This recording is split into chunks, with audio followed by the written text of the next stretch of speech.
My dad was using an Excel sheet to manage his finances. He was putting in his monthly credit card statements and he was manually changing things. And honestly, it was getting pretty frustrating for him. So, a couple weeks ago, he asked me to make him a finance app that simplifies the entire process for him. So he wants to put in his monthly credit card statements, and then out of that, he gets a bunch of graphs, he gets a bunch of information about where his spending is going, and he can compare and contrast his spending over the months. To make an app like that, I asked myself one main question. How can I track and understand my monthly credit card statements? Throughout this video, I'm going to be answering this question as I build my app because I'm trying to build an app to track your monthly expenses. Before we get straight into it, I just want to clarify, I am not a financial advisor and I'm also not giving any financial advice. This video is just to show you how I built an app to help my dad out with his monthly credit card statements. So without further ado, let's get straight into it. So here is the main dashboard of this web app. This app actually incorporates AI into it, and the whole point of it is to simplify things. Now, if we decide to use April as the month that we're going to be selecting here, and we put in one of our files, which is our April credit card statement, then this opens up where we have to choose our different columns in our graph. So there's our transaction description, which is this column right here. And then we're going to choose our transaction amount, which is the column right beside it. And then you're going to choose your transaction date. So it really varies from credit card statement to credit card statement. So that's why we have this system. And now basically you have this simple little setup system. This is the setup wizard. And you put in which each charge is categorizing to. So Costco, for example, would be food and dining and groceries in my case. And then you keep going and you keep categorizing everything. And then the rest of these are just pre-categorized transactions. So there's an AI in here, and I'll go over that later, but you're using an API, and this is pre-categorizing it based on the AI. So depending on this, it categorizes it, but it doesn't have 100% accuracy, of course. So you're going to have to, sometimes edit it.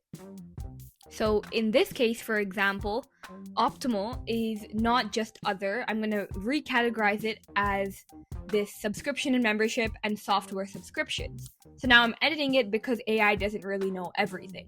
And then finally, you build your dashboard. Now what's going to happen is your entire dashboard has all of those transactions made into graphs and different types of systems. So if we check it out, it's showing our net spending and our partial payment. So we have a payment made to our card, which is for every time we pay our monthly statement at the end of the month, we are paying this loan back.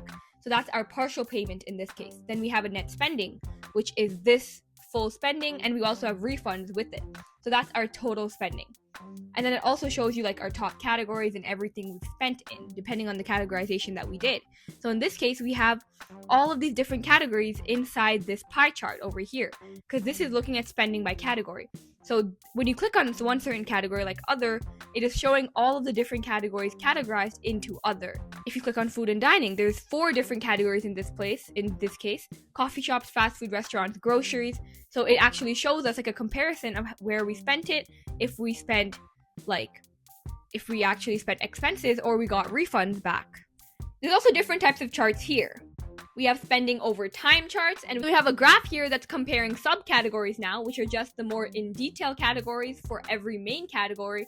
And we also have graphs that are comparing our transactions over time and how much money we've been spending across the month. At the bottom, we have this simple table here where you can just look at all the transactions for the month. You can check what labels they have. You can change the categorization there. You can delete transactions and things like that.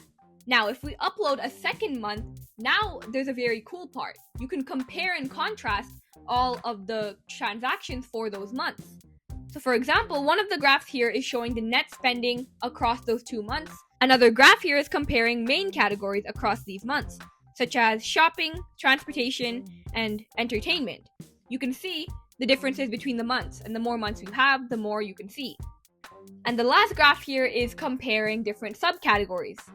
It's basically the same thing, but it's looking at more detail in subcategories. So this is just a very simple dashboard that you can access to understand your finances truly and your credit card statements. It's not very excessive and it doesn't have too many things, but that's why it's good. It's pretty simple and easy to understand. So if we take a look at Supabase, which I told you earlier is the app that we're using to manage our categorized transactions, over here you can see there's a full table of our categorized transactions. This is actually helping the app remember the categorization of every transaction in the future. For example, if the app categorizes Starbucks as a coffee shop, in the future it will remember that and it will categorize it again. Thank you so much for listening to my video. Please subscribe and hit the thumbs up button because it really supports me in my journey and it lets me know that I should continue making videos like this. And also please feel free to drop any comments down below and I'll try my best to answer them. Thank you so much. Bye!